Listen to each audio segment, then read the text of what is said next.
सरकारी जमीन के ऊपर कब्जा है, लेकिन हमारे पास इस प्रकार के कागज या दस्तावेज नहीं हैं। अक्सर कर जब से मैंने यूट्यूब चैनल बनाया है, तब से ये सवाल कोई ना कोई व्यक्ति मुझसे करता ही रहता है। तो आइए आज की इस वीडियो में विस्तार से हम जानकारी करेंगे। अगर आपके पास भी सरकारी जमीन है, उस पर आपका कब्जा है, तो क्या आप उसके कागज बनवा सकते हैं? तो चलिए वीडियो को विस्तार से शुरू करते हैं। लेकिन उससे पहले आपसे गुजारिश है कि अगर आप लोग इस YouTube चैनल पर पहली बार आए तो कृपया चैनल को सब्सक्राइब कर ले, और हाँ, साथ में वीडियो को शेयर करना, लाइक करना तो बिल्कुल ना भूलें। तो चलिए शुरुआत करते हैं। साथियों, जैसा कि मैंने आपको बताया था कि मैं हर एक टॉपिक की स्क्रिप्ट बना लेता हूं, ताकि आपके सवालों के आधार पर ही इस स्क्रिप्ट को मैं बना लेता हूं।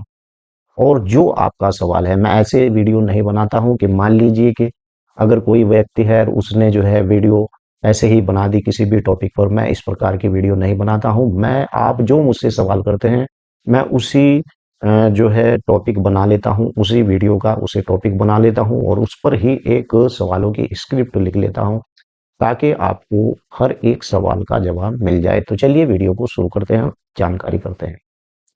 सरकारी जमीन को अपने नाम पर करवाने की प्रक्रिया बहुत ही आसान नहीं होती है, क्योंकि सरकारी जमीन आमतौर पर सार्वजनिक उपयोग, संस्थागत उद्देश्य या फिर आरक्षित उपयोग के लिए होती है, और फिर भी कुछ विशेष परिस्थितियों में संभव हो सकता है। जैसे कि मान लीजिए कि एक भूमि है, उस पर आपका बहुत सालों से कब्जा है और 30 साल पुराना, क्योंकि प्रतिकूल कब्जा कानून के अंतर्गत, एडवाइस पोजीशन के अंतर्गत, अगर आपका किसी भी सरकारी जमीन के ऊपर 30 साल पुराना कब्जा है, तो उस कब्जे के आधार पर आपको उस भूमि का मालिकाना हक मिल सकता है। आइए विस्तार से जानते हैं किस प्रकार से आपको मिल सकता है। जब सरकारी जमीन को अपने नाम करवाया जा सकता है, वो कैसे? लंबे समय से काबिज हैं, कब्जा कर रखा है। अगर आप कई वर्षों से उस जमीन पर रह रहे हैं और खेती कर रहे हैं और सरकार ने कोई आपत्ति नहीं जताई है, तो कुछ राज्यों में कब्जादारी को पट्टा लीगल मालिकाना हक मिल जाता है। जी हाँ, ये कुछ ऐसे राज्य हैं, मैं एक राज्य का जिक्र कर देता हूँ।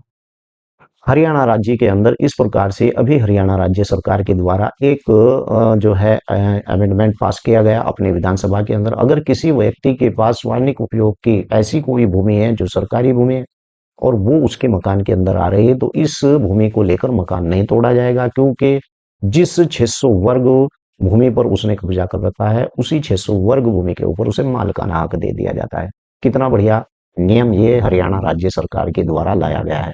वैसे तो कई राज्यों के अंदर भी इसकी पहल हुई है, उससे पहले भी उत्तराखंड के अंदर आया था, लेकिन आगामी सरकार ने इस प्रकार का उत्तराखंड के अंदर ये नियम पास नहीं किया था। लेकिन अब नया कानून उत्तराखंड के अंदर भी आ गया है। तो चलिए मैं आपको बताता हूं कि लीज पर जमीन ली गई हो, और यदि सरकारी जमीन किसी योजना के तहत लीज पर दी गई थी और अपने सभी शर्तें आपने उसकी पूरी कर ली हैं, तो आप मालिकाना हक के लिए आवेदन यानी कर सकते हैं। और सरकारी नीलामी में से भी आप ऐसी सरकारी जो नीलामी से आप ऐसी भूमि को खरीद सकते हैं। कई बार सरकार नीलामी के जरिए यानी सरकारी जमीनें बेचती है, जैसे डीडीए, आरआईआईसीओ या जिला कलेक्टर के जरिए।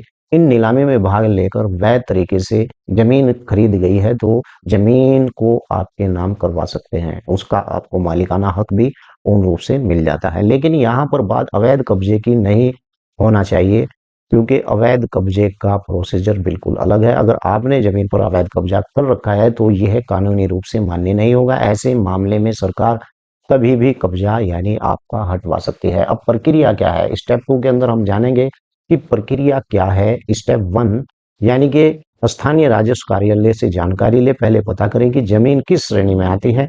अगर आप इस प्रकार की कोई जमीन ले रहे हैं, कहीं वो सरकारी जमीन तो नहीं, ग्राम पंचायत की, वन विभाग की या नगर पालिका आदि की जमीन का खसरा नंबर, खतौनी, अन्य रिकॉर्ड को बिल्कुल आपको चेक करना चाहिए। अगर आप इस प्रकार की जमीन ले रहे हैं, कहीं वो सरकारी जमीन तो नहीं। स्टेप 2 अर्जी दें या फिर आवेदन करें संबंधित विभाग जैसे कि तहसील, नगर निगम, नगर पंचायत आदि में। यानी कि आप आवेदन करेंगे, आप उस जमीन को अपने नाम करवाना चाहते हैं। आवेदन के साथ सबूत भी दें कि इस जमीन पर आपका कब्जा है या आपने इस जमीन की नीलामी करवाई थी, इस प्रकार का आप सबूत देंगे। और आप कब से इस जमीन पर रह रहे हैं, इसका भी आप बिल्कुल विवरण देंगे। क्या यह उपयोग हो रही है, खेती या मकान या दुकान, जिस काम में भी ये उपयोग होती है वो सरकारी जमीन है। बिजली पानी का बिल अगर आपके पास है, और गवाहों के बयान। और स्टेप 3 में फिर आपको निरीक्षण की रिपोर्ट। ये वीडियो इसलिए बना रहा हूँ ताकि आपको विस्तार से पता चल जाए कि आपको सबसे पहले क्या करना है। पटवारी तहसीलदार या संबंधित अधिकारी यानी साइट पर निरीक्षण करेगा और रिपोर्ट बनाएगा। स्टेप 4 के अंदर ये काम आएगा कि राजस्व विभाग कलेक्टर की अनुमति यानी कि अतः यानी कि जमीन का जो आवंटन नामांतरण केवल कलेक्टर यानी डीएम या राज्य सरकार के स्तर पर ही स्वीकृत यानी कि होता है।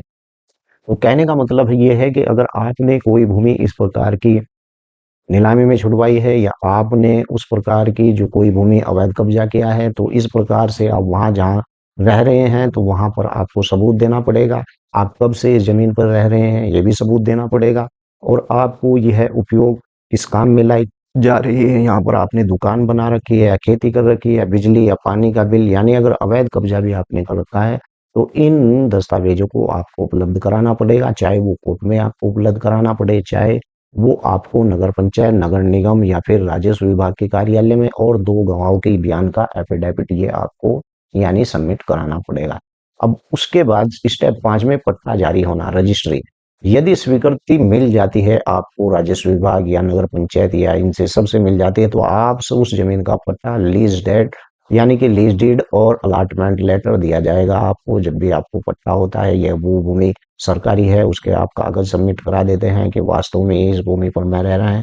कभी कभी रजिस्ट्री प्रक्रिया भी होती है, यानी विशेष लीज जो फ्री होल्ड की में बदली जाए तो उस पर हो जाती है, ऐसी बात नहीं है रजिस्ट्री। जरूरी दस्तावेज क्या है आपके पास? आधार कार्ड, पहचान पत्र, जमीन से जुड़ी जानकारी, खसरा खतौनी, नक्शा, कब्जे का प्रमाण पत्र, बिल, तस्वीर, गवाह और निवेदन पत्र। यानी कि पिछली वीडियो में मैंने आपको विस्तार से बताया है कि आप अगर ग्राम पंचायत के अंदर यानी कि कोई शिकायत करना चाहते हैं राजस्व विभाग को, तो आप किस प्रकार का आवेदन कर सकते हैं, वो मैंने जो आवेदन बनाकर दिखा रखा है स्क्रीन पर, वो दिखा रखा है मैंने कि अगर आपकी जमीन पर अवैध कब्जा हो जाता है, ऐसे ही आपको जो है क्या करना होगा कि इस प्रकार के जो दस्तावेज हैं और गवाह, निवेदन पत्र, राजस्व की रसीद, अगर कोई टैक्स आपने भरा हो जैसे कि नगर पंचायत, ग्राम पंचायत, नगर निगम, अगर आपने उस मकान, दुकान जो भी टैक्स भरा है उसकी रसीद, पुराने पट्टे की लीज अगर आपके पास हो। लेकिन यहाँ पर एक महत्वपूर्ण चेतावनी ये है स्टेप 4 के अंदर, क्योंकि मैं स्टेप बाय स्टेप आपको ये पूरी जानकारी दे रहा हूँ। सरकारी जमीन पर अवैध करना एक अपराध भी है, ये मैं आपको पहले बता देता हूँ। किसी भी दलाल या बिचौलिए के चक्कर में आप बिल्कुल भी ना पड़े, और प्रक्रिया लंबी जांच आधारित होती है। आप इसमें बिल्कुल धैर्य रखें। अगर आपको अपना नाम सरकारी जमीन के अंदर डलवाना है, आरटीआई सूचना के अधिकार में भी आप अपनी जमीन की स्थिति का यानी कि पता कर सकते हैं। तो इस प्रकार से आप अपनी जो सरकारी जमीन है पूर्वज उस पर रहते चले आ रहे हैं, बाप दादाओं की आपकी वो भूमि है, तो इस प्रकार से आप उस भूमि के ऊपर, सरकारी जमीन के ऊपर अपना नाम लिखा सकते हैं। आपका कोई इस सरकारी जमीन से संबंधित कोई भी सवाल है तो वीडियो के नीचे जरूर लिखें, और चैनल को सब्सक्राइब जरूर कर लें अगर पहली बार आए हैं, और वीडियो को लाइक और शेयर करना ना भूलें। जय हिंद, जय भारत, खुदा हाफिज।